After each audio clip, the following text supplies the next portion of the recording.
Fit India ਮੁਹਿੰਮ ਤਹਿਤ ਗਾਂਧੀਨਗਰ ਵਿਖੇ ਕੱਢੀ ਗਈ ਸਾਈਕਲ ਰੈਲੀ ਵਿੱਚ ਕੇਂਦਰੀ ਖੇਡ ਮੰਤਰੀ ਮਨਸੁਖ ਮਾਂਡਵੀਆ ਨੇ ਸੈਂਕੜੇ ਨੌਜਵਾਨਾਂ ਨਾਲ ਸ਼ਿਰਕਤ ਕੀਤੀ। ਉਹਨਾਂ ਨੌਜਵਾਨਾਂ ਨੂੰ ਤੰਦਰੁਸਤ ਰਹਿਣ ਲਈ ਸਰੀਰਕ ਅਭਿਆਸ ਲਈ ਪ੍ਰੇਰਿਤ ਕੀਤਾ। ਉਹਨਾਂ ਕਿਹਾ ਕਿ ਸਰੀਰ ਨੂੰ ਰੋਗ ਮੁਕਤ ਰੱਖਣ ਲਈ ਸਾਈਕਲਿੰਗ ਇੱਕ ਵਧੀਆ ਕਸਰਤ ਹੈ।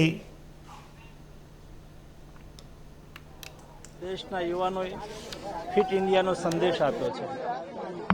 સાયકલિંગ એ બેસ્ટ એક્સરસાઇઝ છે। સાયકલિંગ પોલ્યુશનનું સોલ્યુશન છે। સાયકલિંગ ટ્રાફિકનું સમાધાન છે। સાયકલિંગ એ ફિટ રહેવાનો મંત્ર છે। તો ચાલો આપણે સૌ સાથે મળીને મોદીજીની ફિટ ઇન્ડિયા મૂવમેન્ટ સાથે જોડાઈએ। હર સન્ડે સાયકલિંગ કરીએ। આપણા નિવાસથી કામકાજનું સ્થાન દૂર ન હોય तो साइकिल लेने जाइए, फिट रहिए, स्वस्थ रहिए।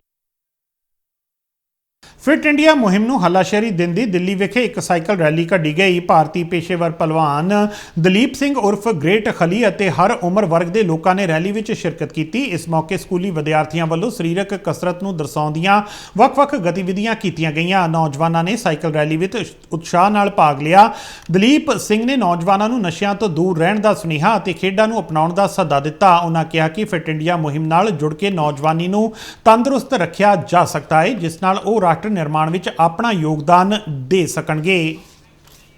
और आज मैं इतने जो नौजवानों को देख रहा हूँ साइकिलिंग चला रहे हैं, और जो हमारे माननीय प्रधानमंत्री जी का जो एक ड्रीम है कि मैं फिट इंडिया, अगर हमारा फिट इंडिया होगा, यूथ फिट होंगे, तभी मतलब ये जो हमारे माननीय प्रधानमंत्री जी का जो एक सपना है, हमारा सपना, सबका सपना है कि भाई विश्व गुरु बनना।